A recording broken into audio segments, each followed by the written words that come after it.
Jadi ini ramalan kuno sih sebenarnya. Ini aku buka sedikit sebentar ya buat kalian capture. Siapa tahu kalian kepo juga, ada beberapa yang pengen kalian lihat. Nih daftar isinya. Tolong pause aja videonya kalau kalian kepo. Aing masih banyak. Pedan. Kiamatnya tahun 7000, kalem aing udah mati anjing. Ini buku dicetaknya tahun 2005 dan ini tahun ramalan tahun 2022-nya nih. Pewaris tahta kerajaan Inggris, Raja Charles dan Inggris turun tahta, Sir Bevis yang malang. Nah, waktu itu tuh si konten kreator itu tuh ngebahas ini. Nih ramalannya. Ratu Elizabeth akan meninggal sekitar tahun 2022 pada usia sekitar 96, 5 tahun lebih pendek daripada masa hidup ibunya. Fucked up. We live in simulation. Nah ini guys yang penting perang antara Australia dan Indonesia 224. Oke, let's go buka. 224.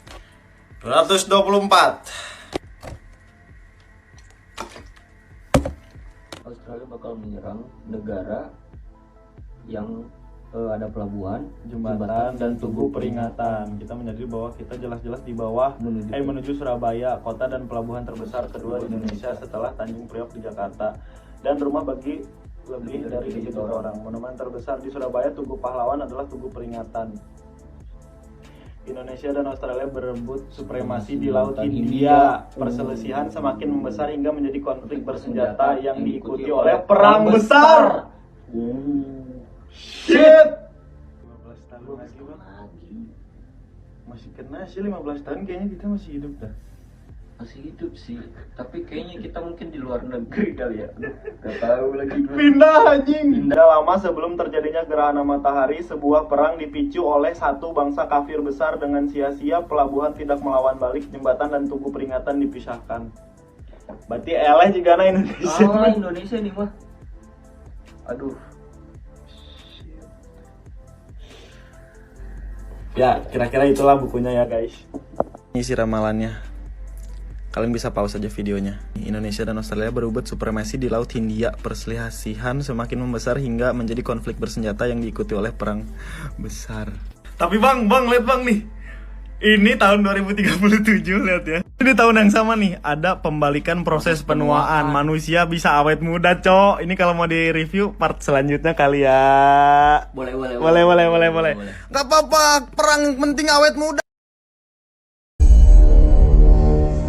Tidak akan heran kalau Indonesia berperang dengan Australia di tahun 2037 seperti ramalan Nostradamus, karena di waktu tersebut perebutan celah timur memuncak dan tambang emas di perbatasan Timor dan Nusa Tenggara Timur adalah cadangan emas terbesar di dunia yang Indonesia siap mengeksplorasinya. Di tahun 2037, Timor Timur sudah jadi provinsi Indonesia kembali. Ramalan akan perang Indonesia-Australia merupakan profesi atau ramalan tentang masa keemasan Indonesia di bawah New Mind yang diawali sejak tahun 2024. Salah satu grand plan-nya Indonesia memang akan mengambil kembali Timor Timur dan minimum dalam 5 tahunan, sekitar tahun 2029 atau 2030, Timor Timur kembali ke pangkuan Ibu Pertiwi. Kota Ambon di masa itu di tahun 2035-an sudah menjadi kota perikanan terbesar di dunia. GDP warga Ambon dan sekitarnya sudah $12.000 per kapita atau 3 kali dari kekayaan sekarang. Dan Papua adalah tempat paling eksotis untuk pariwisata yang sebagian bermitra dengan Singapura. Papua juga sebagai food estate untuk menghidupi Singapura dan wilayah timur Indonesia. Singapura ingin swasembada pangan, maka Indonesia bekerja sama dengan Singapura untuk membuat food estate di Papua. Kawasan ekonomi khusus food ada di sana. Bonus lainnya, Singapura juga membangun pariwisata di Papua dengan kompensasi lainnya, yaitu listrik Singapura ambil dan beli dari PLTN, listrik tenaga nuklir Thorium Indonesia yang dibangun di Pulau Bangka. Uang warga Indonesia di Singapura yang berjumlah 5.000 triliun rupiah pindah ke Batam, di mana hal itu menjadikan Batam adalah sebagai gerbang maritim Indonesia beserta financial hub perluasan wilayah bekerja sama dengan Singapura. Kerjasama dengan Singapura menjadikan Singapura seakan provinsi Indonesia mirip Aceh, mirip Papua, mirip Timur Leste. Indonesia di tahun tersebut sudah menjadi raja ASEAN. Pembangunan ASEAN menggunakan Spice Mineral Road, semacam obornya Tiongkok, tetapi tidak pakai hutang, tidak pinjaman berbunga, namun pakai trading dan transaksi yang adil menggunakan underlying gold. Persis seperti zaman Gajah Mada menyatukan Nusantara, pakai gramasi emas, alat tukar emas. 70% transaksi antar negara ASEAN sudah pakai gramasi emas. Di Indonesia sudah dual payment, bisa rupiah, bisa berat emas. Sudah 100%